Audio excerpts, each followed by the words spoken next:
Bon les gars, salut.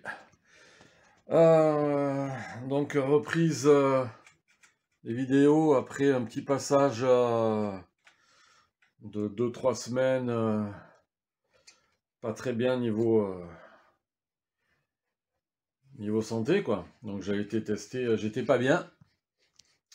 Donc est-ce que c'est le jour où j'ai pris froid, vous savez que j'ai pas roulé? Moi je pense que c'est ce jour-là où j'avais très très froid, et donc j'étais pas bien, et je suis allé me faire tester, et ils m'ont trouvé positif au Covid. Mais j'ai pas eu de perte d'odorat, de goût, tout ça, c'était juste grosse fatigue et mal de tête, voilà. Du coup, bon ben j'ai pas bossé pendant 2 semaines et demie, 3 semaines quoi, ouais, depuis le 6 décembre. Donc là on est le 28, donc je reprends le boulot. Et du coup, bah, va falloir aussi que je m'occupe de la moto, parce que j'ai pensé à un truc, en fait. C'est quand je roule, j'ai... Je vous explique. Je tourne l'écran, je vous explique.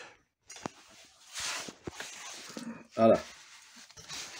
Donc, la couronne, j'ai été passé en 49 dents, histoire d'avoir une moto un petit peu plus, on va dire, un petit peu plus violente, quoi. C'est-à-dire avec un petit peu plus de patate. Bon, la longe, on n'a pas de circuit ici pour avoir besoin d'une allonge monstrueuse. C'est surtout sur le circuit du club où j'étais avant, qui était très court, très petit. Il n'y avait quasiment pas de ligne droite avant d'attaquer un virage ou un obstacle. Et du coup, en démultiplication d'origine, j'étais toujours en train de jouer avec le sélecteur, et c'était pas très agréable, quoi. Mais depuis donc que je suis quand j'ai arrêté pendant les 3 ans là. Et là je me suis remis donc au club que j'étais dans les années 80, et que vous avez vu les vidéos. Et là j'ai l'impression par contre que ça tire un peu court. Pourtant il n'y a qu'une dent hein, de plus. Du coup je vais remettre la couronne d'origine. Voilà, il me semble bien que c'est celle-là, mais je suis pas sûr. Alors ça, je sais pas trop si c'est une couronne de CRF ça, en fait, parce que je l'ai mis dans l'emballage de une couronne de CRF, hein, vous voyez, et c'est bien une 48 que j'ai là, et là-dedans ça on voit bien que c'est une Sunstar, c'est pas. Donc je sais pas si c'est celle de l'YZF qu'il avait mon fils, ou d'une YZ la 125 qu'il avait, je sais pas. Donc je vais regarder dans tous mes cartons. En attendant, il faut que je remette une 48 ici en bas, histoire d'avoir, en fait, de la remettre en multiplication d'origine et de tester, quoi. Et de plus, là, on part rouler en Italie, on va à Dorno le 3 janvier. Du coup, là, pour Dorno, ouais. Là, il y a de la place, donc ce sera mieux que j'ai des multiplications, on va dire, d'origine, quoi. Voilà, voilà. À moi, seulement juste de me remettre bien en forme, parce que ça fait quand même 6 heures de route, que j'espère que je pourrai bien rouler, quoi. Bref. Donc voilà, pour la petite histoire. On va s'occuper de ça, vous voyez, ça y est, j'ai le sourire, tout va bien, c'est nickel. Donc je vais m'occuper de ça, et puis on verra, hein. Bon, bah allez, c'est parti pour le démontage de la roue arrière, pour remplacer la couronne.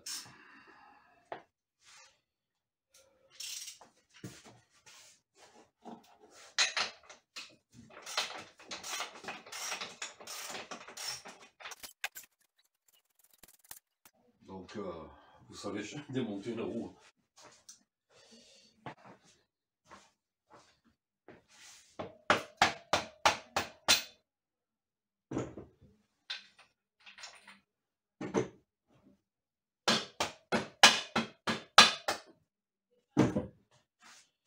contre, je suis un peu à l'étroit là.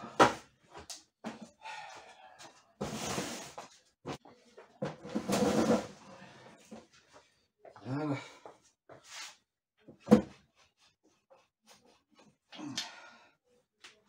Ça fait un moment que j'ai pas démonté l'axe. On va mettre un petit peu de graisse. J'ai des outils qui disparaissent tout seuls. Il y a quand même quelque chose de bizarre ici.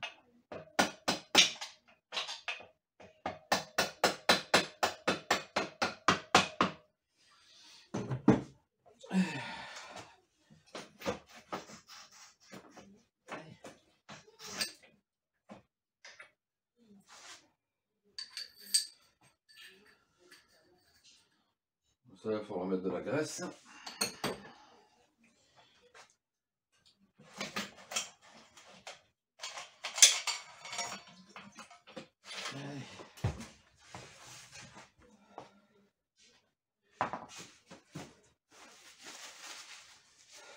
Alors, par curiosité, on dit que les roues des CRF allaient sur les CR. Donc je vais voir si la roue du CR va sur le CRF. C'est juste par curiosité.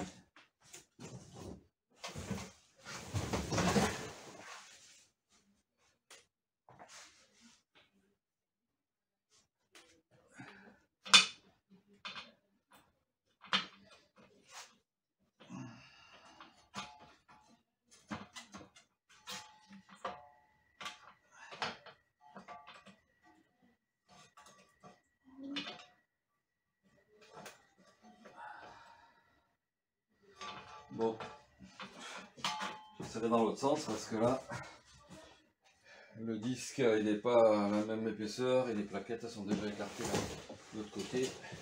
J'ai pas envie de me faire chier en fait. Bon, bref, allez, on va attaquer la couronne.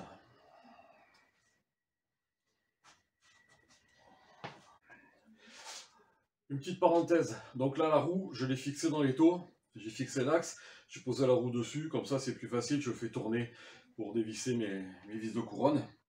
Et elles sont très très dures à dévisser parce que je vous explique pourquoi.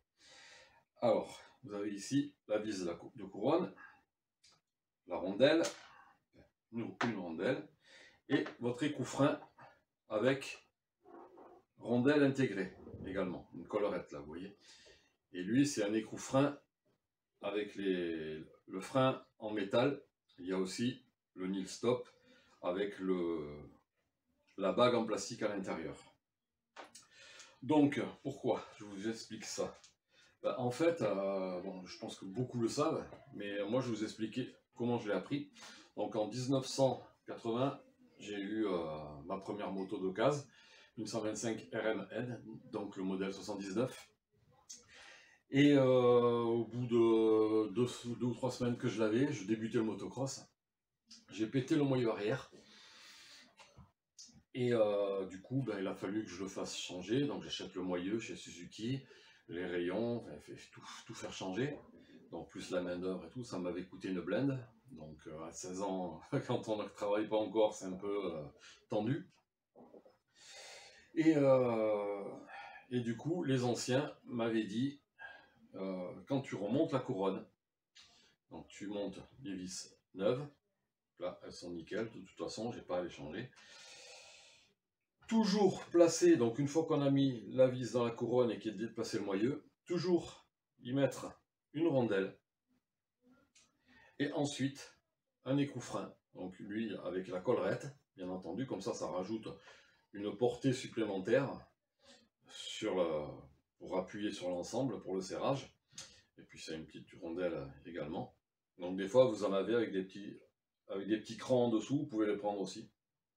Mais surtout, ce qui est important, c'est d'avoir le système de freinage à l'intérieur. Et en plus, vous rajoutez sur le filetage, ici, de la loctite forte, donc la loctite rouge. La verte, c'est plus fort encore, mais il faudrait chauffer pour démonter.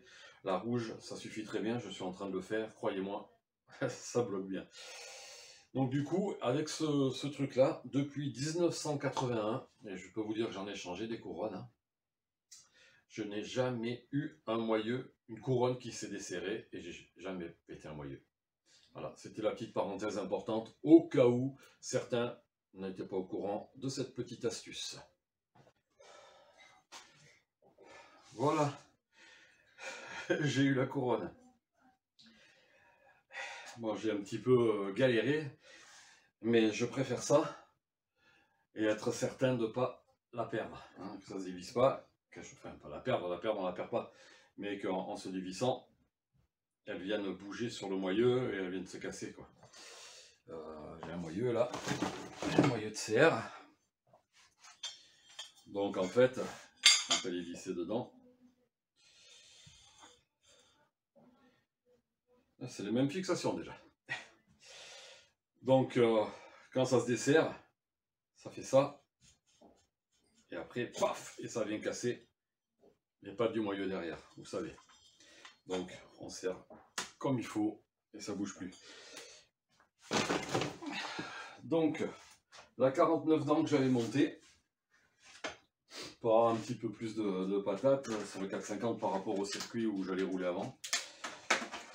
Je vais le remettre dans son emballage et je vais reprendre la couronne en 48 dents d'origine. Et j'espère que ce sera mieux, quoi. Parce que sur l'autre terrain, j'étais obligé de changer constamment de rapport. Et là, sur le terrain de mon club, en plus je pense que ouais, je roule quand même un peu mieux maintenant. Du coup, en fait, elle manque un peu d'allonge, la moto. Et sur le terrain de mon club, où je roule le plus souvent possible, donc de mon nouveau club, elle a tendance à, quand j'arrive devant les sauts, à être un peu courte. Et du coup, je passe pas le rapport juste avant le saut, parce que sinon je vais perdre un peu en régime, quoi. Parce que je roule pas encore assez vite. Donc je me dis qu'en remettant la truc d'origine, la couronne d'origine, peut-être que justement j'aurais plus... elle sera un petit peu plus longue, donc ça devrait normalement être mieux. Donc bon, ben, je vais faire ça. La chaîne d'origine, je l'avais jetée, donc je vais couper celle-là. Parce que il n'y a plus de chaîne, c'est en rupture de stock. Les Rental en 120 maillons, il n'y en a plus. C'est difficile à trouver, donc du coup, ben, je vais couper les 2 maillons de celle-là. Et puis après, ben, quand je changerai le truc, je remettrai une chaîne neuve direct. Elle n'est pas vieille, hein, donc ça va. Allez, je vais remonter ça. Voilà. Comme vous pouvez le voir, ça y est, la couronne est remontée. Donc, ah oui, une petite chose que j'ai oublié de vous préciser. Lorsque vous utilisez les Necro Nil Stop, donc ceux avec la petite rondelle en plastique, bleu, blanche, ça dépend de la couleur, toujours monter des écrous Nil Stop neufs. Voilà, parce qu'une fois que le plastique a été utilisé, quand vous le dévissez, il ne bloque plus. Donc toujours du neuf. Lorsque c'est les écrous avec les systèmes de lamelles en métal, ça c'est élastique, ça ressort, ça se remet en place. Bon, si c'est vraiment bien tordu, vous les changez. Mais sinon ceux-là, on ne les change pas à chaque fois. Mais les Nil Stop, toujours, à chaque fois, une fois qu'un Nil Stop est démonté, on le jette. Ou on s'en sert pour autre chose. Mais pas pour faire un écrou frein.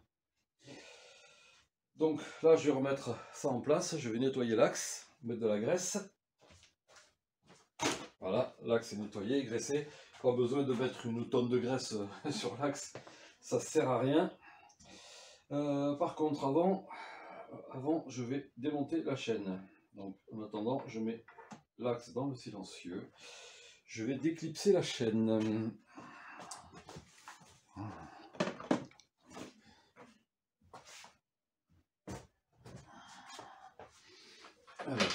l'attache rapide, elle est où? Elle est là. J'aurais dû le faire avant. C'est plus simple. C'est plus simple d'enlever l'attache rapide lorsque la roue, la chaîne est encore sur la couronne. Vous voyez, j'y ai pas pensé. J'y ai pas pensé, donc je le fais maintenant. J'aurais pu penser aussi, par contre, de mettre des gants, parce que là,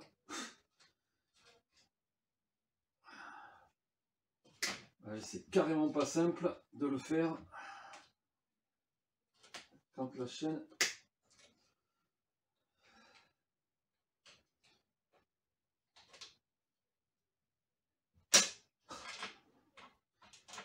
c'est carrément pas simple. J'ai jamais fait comme ça, mais là j'ai oublié dans la foulée, j'ai oublié.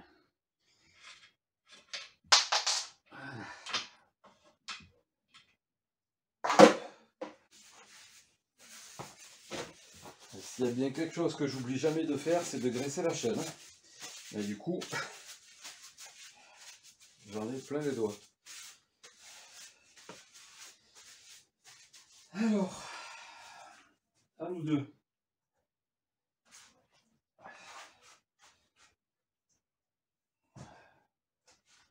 On remet la roue en place. Toujours assez chiant de passer la protection de disque. Voilà. Hop.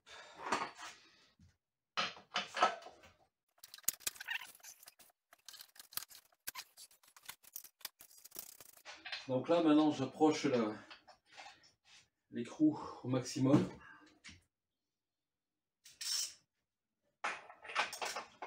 Mais il va falloir pas bloquer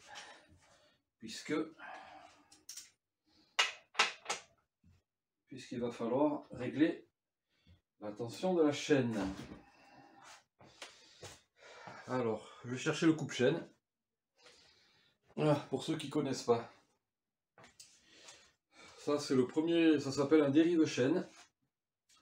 Donc ça c'est le système, c'est le premier outil que j'ai acheté. Donc j'ai acheté quand j'ai eu ma première moto, donc en 1980. Et je l'ai toujours, hein, vous voyez, c'est un truc hyper résistant. Donc on coince la chaîne à l'intérieur, on visse, ça pousse le petit maneton, tac, ça déclipse, ça déclipse le maillon, quoi, et vous pouvez l'enlever. En fait, vous coupez votre chaîne facilement avec ça. Il y a d'autres systèmes, mais moi celui-là, il me va très bien, il est très facile. Et puis surtout, bah, il a 40 ans et il est toujours là, quoi. Par contre, il faut que je pense à dévisser le réglage de la chaîne. Donc il faut clé de 12 et clé de 10. Par contre, vu que je pense que je vais changer la position de l'axe de roue arrière dans le bras oscillant, il faudra que je pense à régler la précharge de mon amortisseur. C'est lié. Quand vous changez, vous modifiez la position de l'axe, donc quand vous tendez ou détendez votre chaîne, automatiquement vous allez modifier la force exercée sur le bras de levier, et soit ça va durcir, soit ça va assouplir. Donc soit vous allez avoir moins de courses s'il est beaucoup rapproché, soit vous allez avoir plus de courses, ça va s'enfoncer plus si l'axe est reculé. Donc pensez toujours, pour avoir une moto équilibrée avec des suspensions au top, de régler régulièrement, je dis bien régulièrement, votre précharge d'amortisseur. Comme moi on a le système X-Trig, le preload adjuster, une clé de 8, on tourne dans un sens ou dans l'autre, c'est facile. Je sais que c'est quelque chose, quand on a les deux bagues à taper avec le marteau pour les débloquer, c'est moins simple, mais faites-le, franchement, faites-le. Là, régulièrement, je le fais sur des motos que je vois sur les circuits. Les gars viennent me voir, ils me disent « Max, tu peux pas avoir un truc, ma moto a fait ci, elle fait ça, elle va pas bien, m'éjecte, je perds l'avant et tout ». Pensez toujours à l'équilibre de votre moto, c'est important. Donc, lorsque vous modifiez, je l'ai déjà dit dans la vidéo sur la précharge, lorsque vous modifiez la tension de votre chaîne, pensez à retourner voir votre précharge si elle est bonne. Pensez-y. Alors, là peut-être qu'on va voir l'arrêt du plombier, donc je suis pas là pour vous montrer mon cul.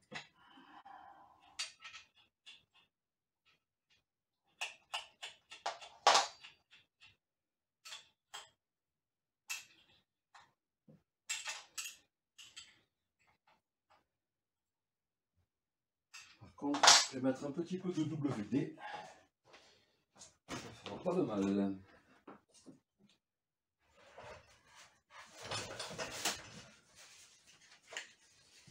Parce que la moto, elle n'a pas beaucoup roulé, comme vous le savez.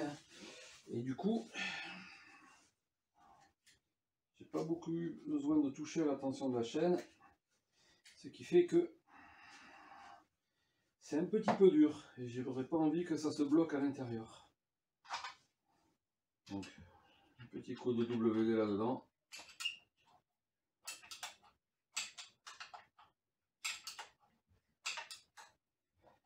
Et voilà, ça glisse tout seul. Le lubrifiant, c'est étonnant. Le plastique, c'est fantastique. Le lubrifiant, c'est épatant. Voilà, c'est ce que je veux dire.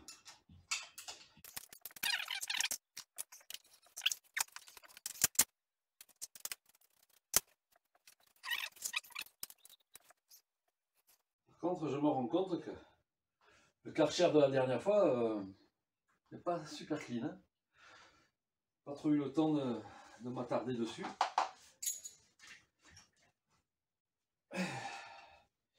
Quand j'aurai mon air de lavage là-bas dans l'atelier, ça sera beaucoup mieux.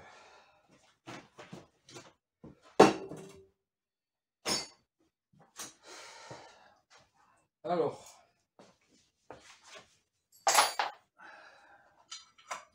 je mets la chaîne en place.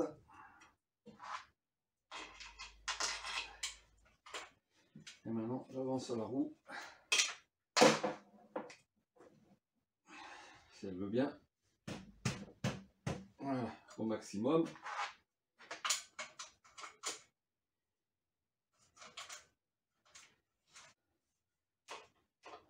Voilà. Là, j'ai mes 3 doigts.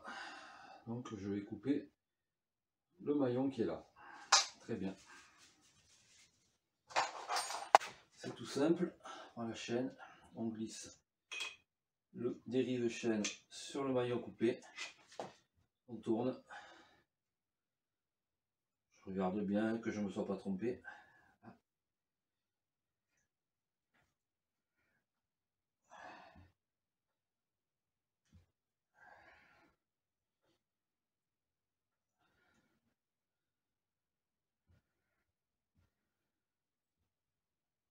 Voilà. Petit manneton est sorti.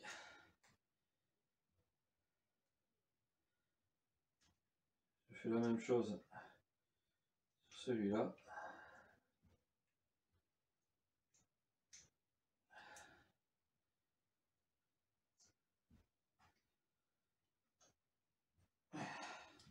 En fait, c'est comme une presse.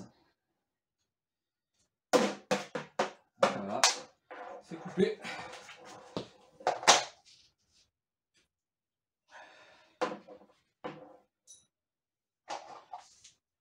Et ça, ben, cette partie-là, on peut la garder si on a envie. Cette partie-là, j'en rattache rapide, on la jette puisque on ne peut plus la ressertir. Ça ne tiendra plus.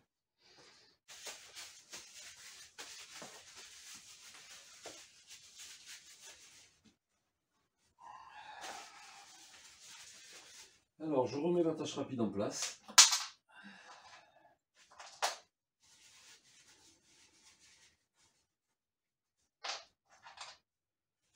Un petit peu. Puisqu'elle est démontée.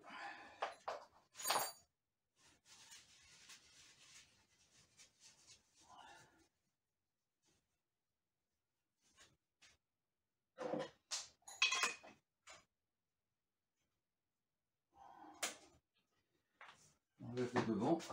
ça sera peut-être mieux pour vous.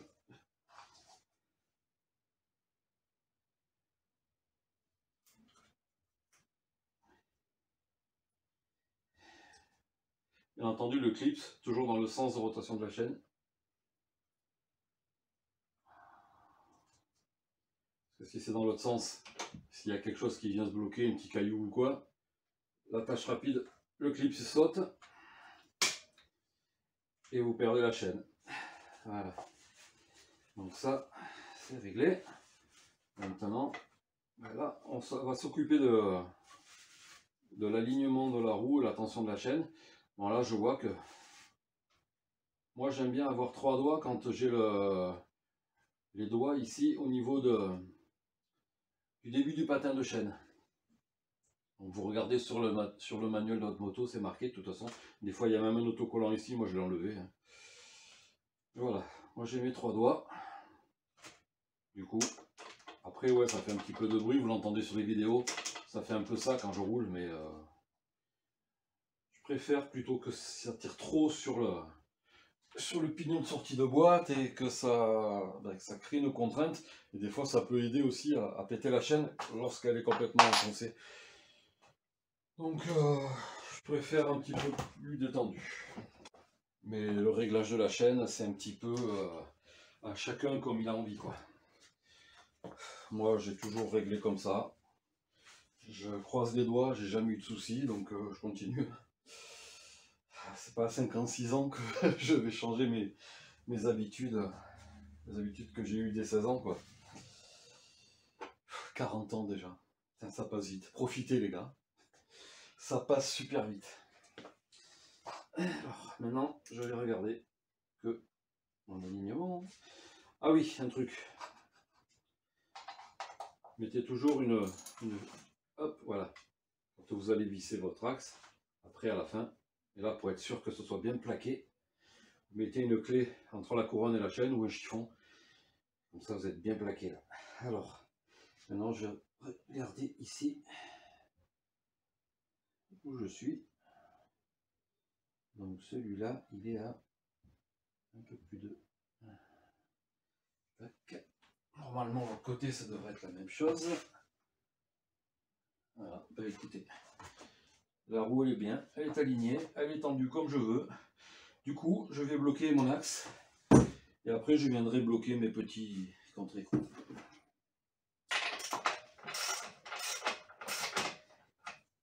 Donc moi je ne le fais pas à la clé dynamométrique, je le fais à la force de mon bras avec lequel j'ai l'habitude depuis toujours de serrer.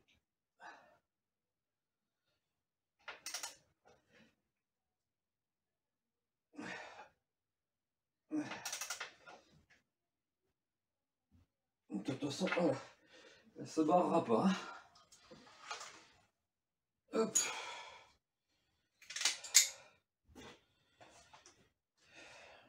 Allez.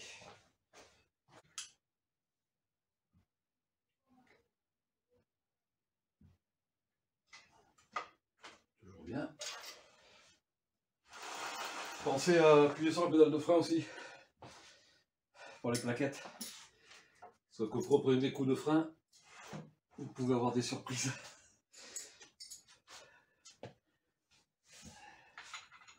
Si je vous le dis, c'est que ça arrive régulièrement.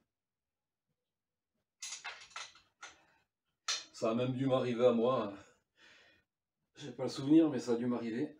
Que j'avais oublié d'appuyer sur la pédale de frein. Et voilà. Donc maintenant, ben, test pour le prochain roulage sur le terrain de mon club, ce sera dimanche. Et puis je vais m'équiper et je vais régler ma précharge avec mon outil là, je vous avais montré l'autre fois. Voilà, je vais remettre la moto à sa place. Et puis bah, c'est fini pour aujourd'hui. Là je vais m'occuper, j'ai tout reçu pour la fourche. La tige d'amortisseur et les plongeurs traités DLC. La couleur est c'est pas un biais bien noir, mais c'est un nouveau procédé qui apporte moins de friction encore. Donc bon, c'est vrai qu'au niveau look, c'était le plus important pour moi parce que, je veux dire, traitement anti-friction à mon niveau, je ne le ressens pas. Et je doute même qu'il y ait beaucoup qui ressentent ça. Je veux bien avec des bagues et des joints spi et cache-poussière de chez SKF où on voit bien que la friction est différente, ça colle pas au tube. Mais un traitement, mis à part le look, ce n'est que mon avis, hein. Mais pour moi, c'est que pour le look, quoi.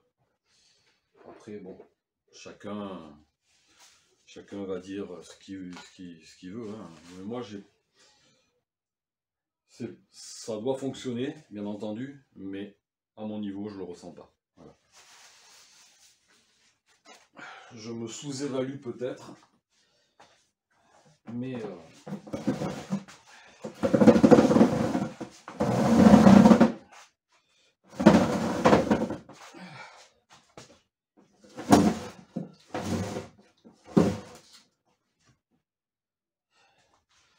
voilà, allez, je vous salue et puis rendez-vous à la prochaine vidéo.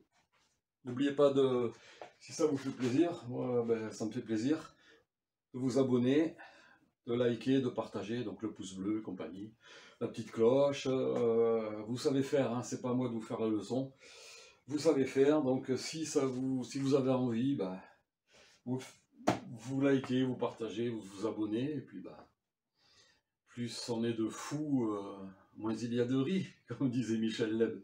Ça c'est pour les vieux ça.